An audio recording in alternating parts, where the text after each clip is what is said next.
Today we're going to be discussing how the monologue was told from Will's perspective and why you cannot trust it. If you didn't know, Will is an unreliable narrator. An unreliable narrator is a plot device used by a storyteller to withhold information from the viewer. It's supposed to make you think about the scenes on a deeper level, forcing you to come to your own conclusions because the narrator, or Will in this case, cannot be trusted. We know he's an unreliable narrator visually because Will is always juxtaposed between these two. But this was really proven to me in the script, where we got his thoughts and his point of view on what things were happening and how they didn't match up with what was going on visually. I did see the signs right in front of me. Oh my god! Elle?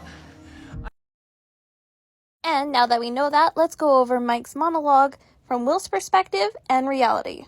And I love you.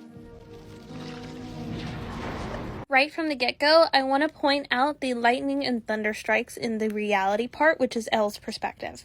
In film and television, thunder and lightning usually coincides around the same time because it's used for emphasis usually. As an example from one of my favorite movies where a character is insulting her entire family and it's used to drive home the point that it was insulting. No, it was more than that. How, sir? It was the lack of propriety shown by your mother, your 3 younger sisters, even on occasion your father.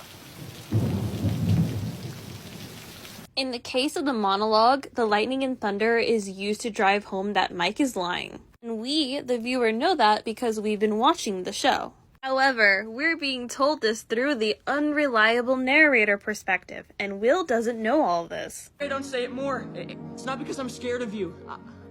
I'm not. I've never felt that way. Never.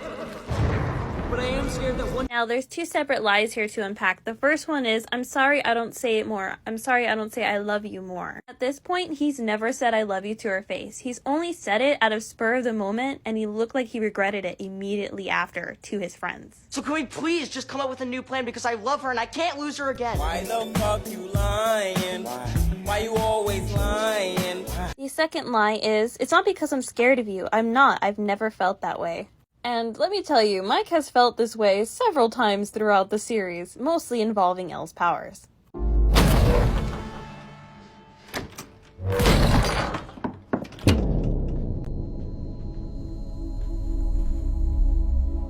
No. Oh my god. Stop fucking lying. Back to our unreliable narrator. From his point of view, that's obviously true, right? Why wouldn't it be? Will was in the room when he said that in season 3. He wasn't looking at him then either, because he just got his heart broken. And I knew right then and there, in that moment, that I loved you. And I've loved you every day since. I love you on your good days. I love you on your bad days. And before we discuss this 13-second section, let me just fangirl about it because it's so good. There's so much going on. You guys are gonna understand. I love it so much. Whoever made this, I love you. Oh my god. Okay, next.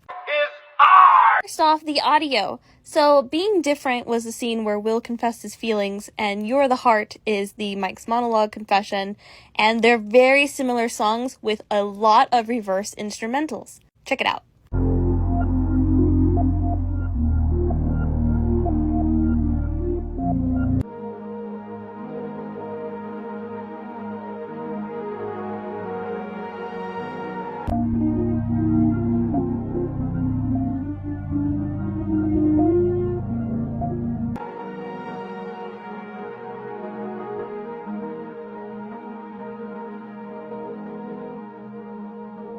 There's just a lot there. You might want to go back and listen to that a few times because I discovered instruments completely reversed that were exactly the same. I find it very interesting that Mike and Will were basically doing the same thing, but one was lying, one was telling the truth, but was concealing it with a lie, and they're both kind of distorted in some way. It's just really interesting. Go give it another look. I talked about lightning being an audio and visual cue that Mike was lying, but I didn't discuss the vines. Elle doesn't believe Mike. The vines seem to tighten consistently. It's only when she looks at Max later that they actually stop. Meaning, she probably doesn't believe 99% of what Mike is saying. You can both see and hear the vines, so these are both a visual and audio cue indication. And now the reality shift.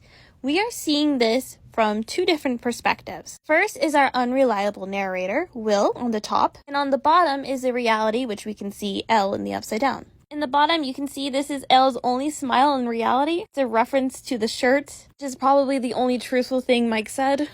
You were wearing that yellow Benny's Burgers t-shirt, and it was so big it almost swallowed you whole.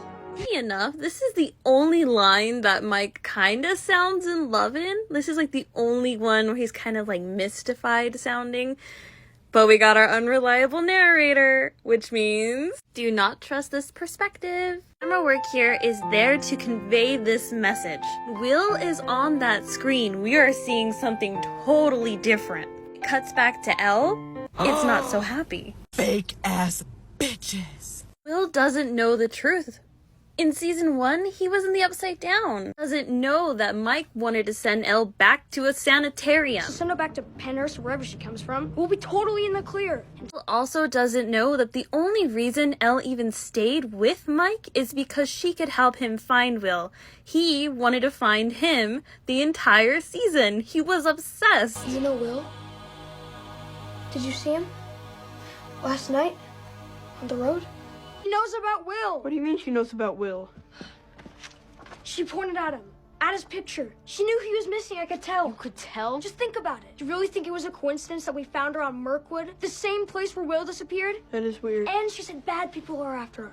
I think maybe these bad people are the same ones that took Will. You want to say that this Michael Wheeler And this time, we find Will. whole life started when he found Elle? That's some bullshit. Mike is lying. When Will went missing, his entire life fell apart.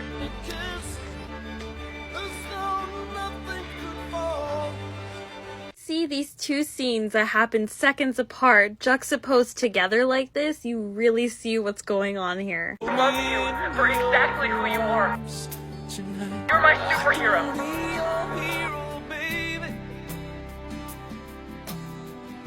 There you have it. Will Byers, the unreliable narrator, strikes again. If anything, you can call him the biggest Mike and Elle shipper. The fact of the matter is, his point of view is meant to mislead you, and it's our job as a viewer to look at this critically and figure out the whole truth. Thank you guys so much for watching this video, and I'll see you in the next one. Bye bye!